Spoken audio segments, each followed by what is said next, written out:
Om Swastiastu Semeton Bali. Swastiastu Semeton Bali. Niki saat yang sareng Kadek sira. Kadek Dwi tiang. Kadek Dwi. Kebetulan beliau berkunjung ke rumah saya di Pondok. Tepatnya sekarang kita berada di Banjar Kelecung, Desa Tegal Mungkep. Ki Kadek dulu tamatan yang jurusan bahasa Bali di Uniksa dia. Uniksa, saya juga Uniksa. Uniksa tapi jurusan Penjas Kesrek ya dulu. Ya. Dan pada kesempatan kali ini saya ingin belajar lebih banyak pada Kadek tentang beberapa hal yang saya kurang pahami, karena kebetulan juga Kadek sekarang di Sarang juga di Desa Adat sebagai admin di Desa Adat. Ya bilanglah Desa Adat A. Desa Adat A ya.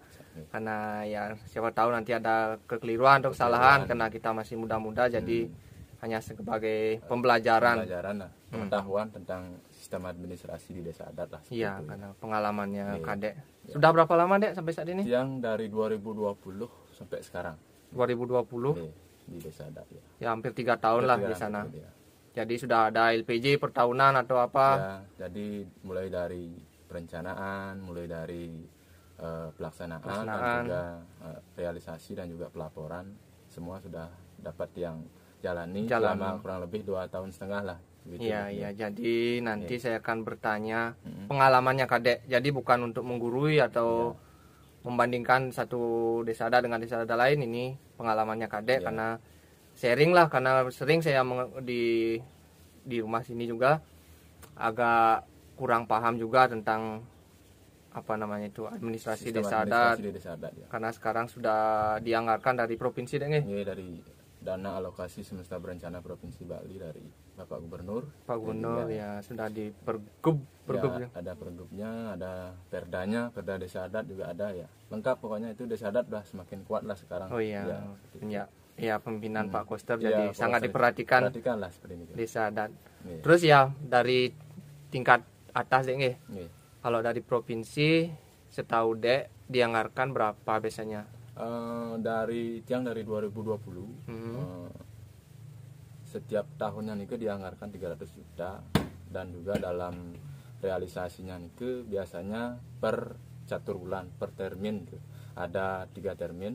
Jadi termin 1 biasanya catur bulan pertama itu dikeluarkan 100 juta, dan juga itu berdasarkan juga amprah juga 100 juta amprahannya ya. Nanti ada tuh formatnya seperti ini dan termin kedua, catur bulan kedua keluar lagi 100 juta, dan yang ketiga lagi 100 juta. Jadi tidak gelondongan lah. Tidak sekalian lah, artinya cair. Tidak sekalian cair seperti ini ya. Oh, nggih. Terus untuk niki prosesnya di kabupaten dulu apa langsung ke desa adat dari provinsi? Langsung ke desa adat, nanti di transfer.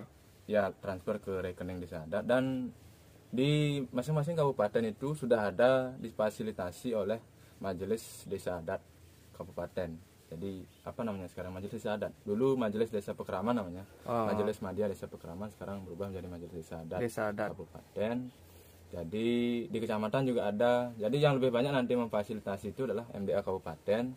Jadi bisa fasilitasi ketika proposal itu sudah selesai, misalkan termin 1 sudah selesai, bisa disetor ke kabupaten, nanti kabupaten yang menyetor ke DPMA namanya kalau di sana, Dinas Kemajuan Masyarakat Adat Provinsi Bali. Jadi bantuan itu dinaungi oleh Dinas Kemajuan Masyarakat Adat Provinsi Bali seperti itu. Ya. Terus yang apalah sudah turun setiap apa tadi dibilang catur bulan atau termin? Per termin lah. Per catur bulan, per 4 bulan. 4 bulan. Kalau sudah dimasuk ke berarti punya rekening ya setiap desa adat? Ya, punya rekening desa adat masing-masing BPD. Ya, kalau sudah masuk nanti untuk di bawah anggaplah karena kita punya klien adat, punya perjuru, ada pos-posnya atau apa namanya jadi, di desa adat. Di anggaran 300 juta itu namanya RAT, Rancangan Anggaran Tahunan seperti itu. Rencana Anggaran Tahunan apa namanya? RAT pokoknya. Jadi 300 juta itu dibagi menjadi 3 termin, dan juga dalam realisasinya ada yang pertama itu ada insentif dan operasional itu nominalnya 100 juta. Insentif operasional itu maksudnya gaji.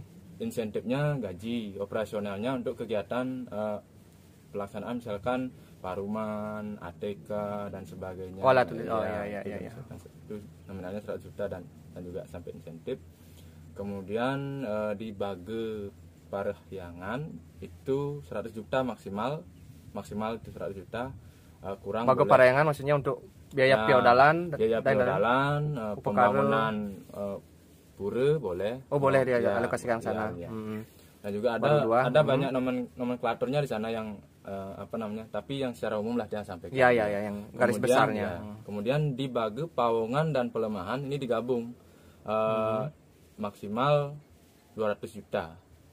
Nah, artinya di yang lebih diutamakan itu adalah di Palemahan itu boleh lebih dari 100 juta gitu. Ya, Ya, karena banyak Ya, pembangunan atau apa. misalkan di bidang desa adat lah seperti itu. Kemudian kalau Pawongan mungkin di Misalkan Pesraman. di Pesraman, kesenian, bulan bahasa, sekesebunan, seni tari dan sebagainya di sana lah. Oh, Ya.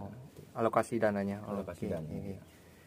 Kemudian tadi yang dengar karena kebetulan di tempat tinggalnya Kadek ini ada destinasi pariwisata Ya, juga. destinasi pariwisata ya. Dan yang menurut saya menarik ya, sangat menarik. Ya. Karena tadi dibilang setiap ada paruman, Ya. ada mendapatkan dari dana. Nah, biar tidak salah, artinya di operasional itu sebenarnya sudah dianggarkan untuk operasional pesangkepan paruman itu sudah dianggarkan di operasional di tempatnya. Oh, tempatnya nomenklaturnya. maksudnya. Oh. Jadi sekarang tergantung di masing-masing desa adat. Artinya kan insentif projuru itu kan bendesa adat utawi kalian desa adat itu per tahun itu kan 2,5 juta per bulan. Artinya dalam 1 tahun 30 juta.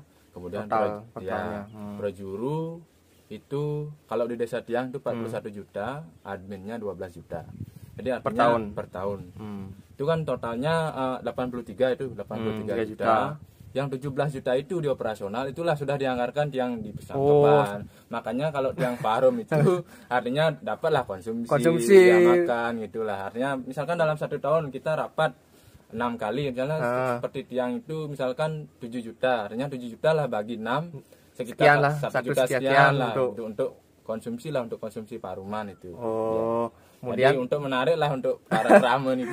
Iya, biar semangat lah ada semangat gini. parum gitu. Ya, dan tadi dari apa namanya dana tambahan dari pariwisata tadi apa dibilang namanya? Dari PAD itu. Oh, PAD, pendapatan asli daerah atau asli desa adatnya. Ya, desa adat. Ya. Jadi seperti tiang itu punya pelabuh pura. Jadi itu berdasarkan kesepakatan juga dengan paruman itu dengan sahabat desa, ketua desa dan tokoh-tokoh adat. Artinya setiap parum itu sudah disepakati ada konsumsi dan ada uang transport gitu. Misalkan kalau dulu jumlahnya kan per transport itu per sekali parum itu datang tuh dapat 50.000 gitu. Oh, nah, jadinya kan lebih menarik jadinya. Parum saja datang saja sudah ada dikasih uang, tapi dapat ini, konsumsi.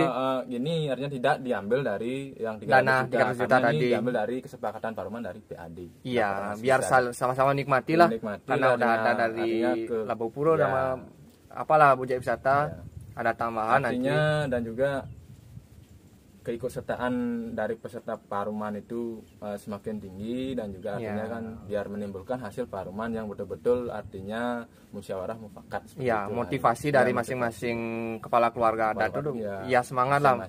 Sama-sama memikirkan, gitu. Menyumbang apalah pemikiran, masukan, pendapatnya.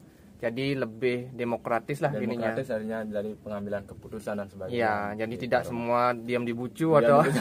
Jadi kebanyakan itu masyarakat Kerama Bali itu kok ngomong. Iya, kok ngomong. Surya Sua Kang Banggu gitu. Iya, kalau udah semua kan. Iya.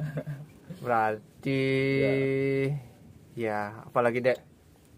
Jadi ya itulah kurang lebih yang bisa Tiang sampaikan, artinya dari segi pengalaman-pengalaman yang dialami kita sharing lah istilahnya dengan kebetulan di sini ada channel, ada juga belinya mempunyai misalkan ingin nantinya mengedukasi belajar lah ke depannya biar ada informasi tambahan, siapa tahu ini kan biar bisa nanti lebih banyak orang tahu tentang regulasi sistem administrasi desa adat. Karena sekarang sudah mulai transparansi juga dan juga dana itu juga dikeluarkan dengan aturan dan apa namanya landasan yang sudah jelas ya karena ini jumlahnya juga tidak sedikit sekarang jadi sudah semakin dihargai jadi mereka tidak hanya sekedar ngayah saja sekarang tapi digaji udah ada insentifnya dan sebagainya. Iya nggih sukses banget ada nggih yang ampura niki yang ada nih wonten niki yang kurang manut nih kan tiang nasampura niki yang kalau Karim Lajah kan. Iya, tiang juga. Mohon maaf, ini untuk memberanikan diri bertanya karena ini sebetulnya untuk keperluan tiang dan mungkin juga banyak anak-anak muda yang sekarang tertarik karena sudah mulai digitalisasi, ya pelaporan apapun nanti biar belajarlah sedikit-sedikit tentang adat kita di Bali terutama biar nggak peteng dedet itu kan. Artinya transparansi itulah yang diinginkan oleh siapapun yang berkecimpung di bidangnya, artinya biar tidak ada istilah ini kini artinya tutur diduri lah artinya. Ya, biar nggak di belakang nanti pas kamling atau gimana biar seken lah gimana.